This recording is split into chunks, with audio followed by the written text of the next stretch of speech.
Then I went back during my final argument and talked again about this uneven pupils because I really felt like that gave me some resonance toward reasonable doubt.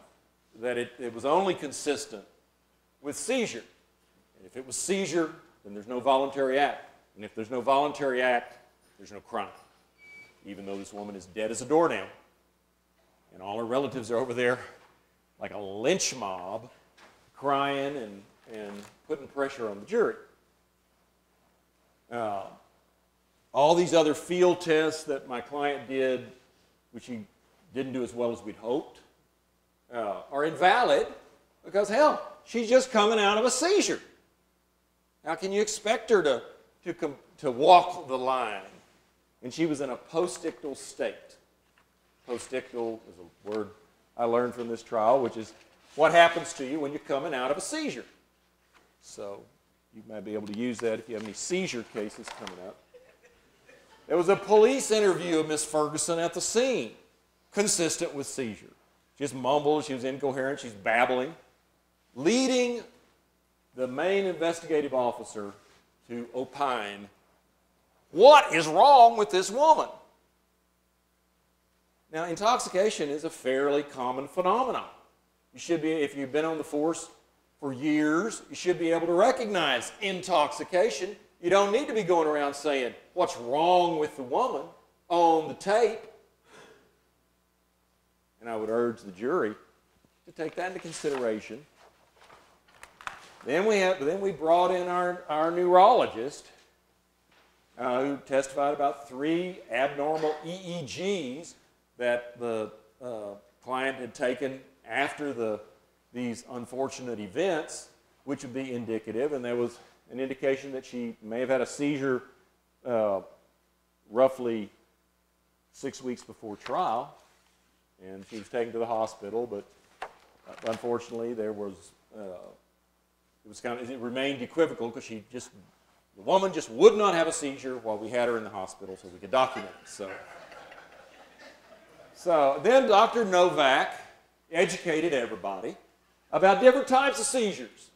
There is a complex partial seizure with impaired consciousness. That is our theory of how she continued to drive for about another 20 miles in this postictal state, where she was in the throes of the aftermath of the seizure. That's why she just kept driving at 25 miles an hour on the Beltway. Doesn't make any sense she'd be doing it. She's not trying to perfect an escape at that rate of speed.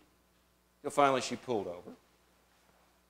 And then it evolved into and they can evolve.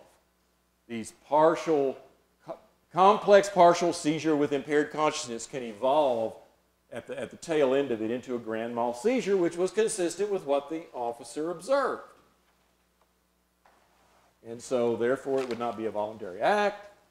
And you have to have a driving fact in this case to link it up to show that she had committed murder by doing this. In terms of controlling your speed, maintaining a single lane of traffic, and avoiding a collision, they all required proof of voluntary act. If she had a seizure, or if you have a reasonable doubt that she had a seizure, well, then the state can't make this element of their proof.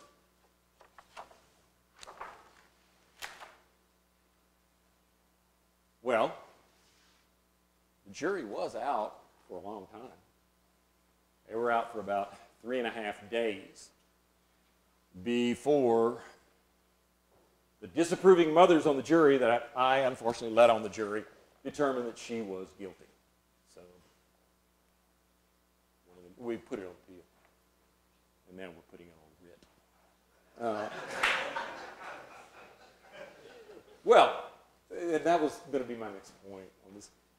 We decided not to go to a jury of her peers for punishment as opposed to the Honorable J. Burnett for him to assess punishment. And though the state eloquently argued for 40 years, the court was not blinded to the eloquence of the prosecutor and then did assess 15 years, which counsel was grateful for. And at the time, the client was grateful as well, facing down a rather hostile jury. And it was tragic. There was an argument that the state was able to bring forth, and they had evidence that was testified. They let in testimony of her 4-year-old daughter going to the window every day on the day when mom would get off work, looking for mom. So everybody's crying in the courtroom, except me, because this is racking up my case. Anyway, that's kind of a type of a final argument. I'd like to real briefly, because I know I've rattled on, real briefly talk about punishment arguments real quick. It's unpleasant, but sometimes we're in that spot. And it seems to me like there are two types of punishment. If the jury finds your client guilty, there's kind of two types of arguments you can give. In most cases, you want to be conciliatory with the jury, and you accept their verdict, kind of like what Judge Bond was making reference to. We don't agree with it, but we will, okay, and then you're down to begging for mercy.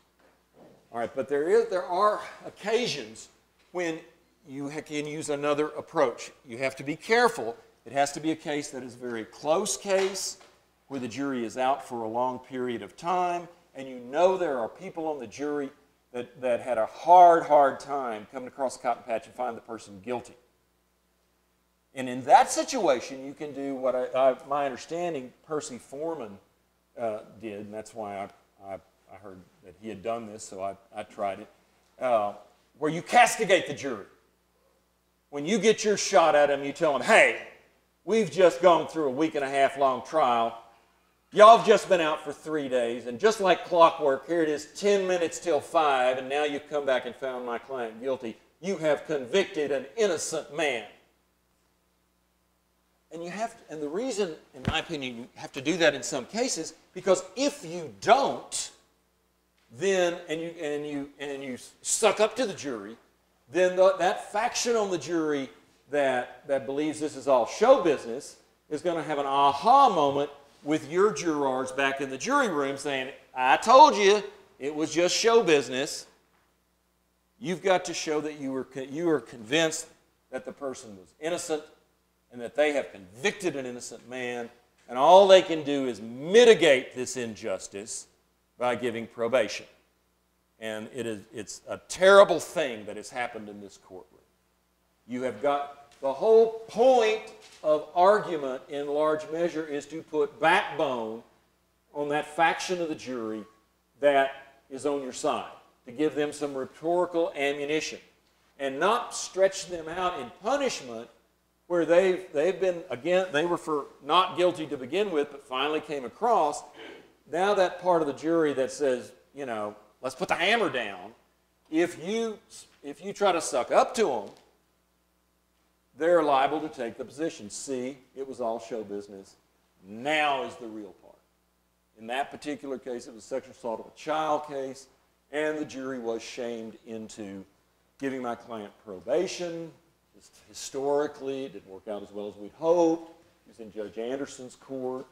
He started out his probation with 6 months in the county jail, and then things didn't go well after that. But one thing I would leave you with is the foreman of the jury, who was on our side, followed me back to my office after it was over, desperately wanting me to tell him that it's okay.